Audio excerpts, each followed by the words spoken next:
பெண்ணாக பிறந்ததை தவிர பெரிதாக வேறெந்த தவறையும் இவள் செய்திடவில்லை. ஆனாலும் தண்டிக்கப்பட்டாள். உயிர்காக்கும் உன்னத பணி புரிந்திடவே உலகில் உதித்த இவள் மனித உயிர் உண்ணும் அரக்கர்களால் இவள் அழிக்கப்பட்டாள். அனைவரிடமும் அன்பாயிருந்தவளுக்கு வம்பாய் வந்து சேர்ந்தது மரணம். குற்றம் பொறுக்க முடியாதவளுக்கு நடந்தது கூட்டு பலாத்காரம். 36 மணி நேரம் மூடாத விழிகள் இனிமேல் ஒருபோதும் திறவாது போனது.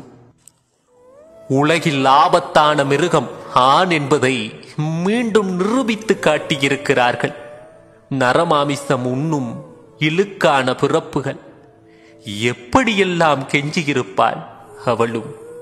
உயிர் காக்க உலகம் வந்த அந்த தேவதை எத்தனை தெய்வத்தை அழைத்திருப்பாள். அத்தனையும் செவிடாய் போய் மூளையில் அமர்ந்து கொண்டதே முகத்தை திருப்பி.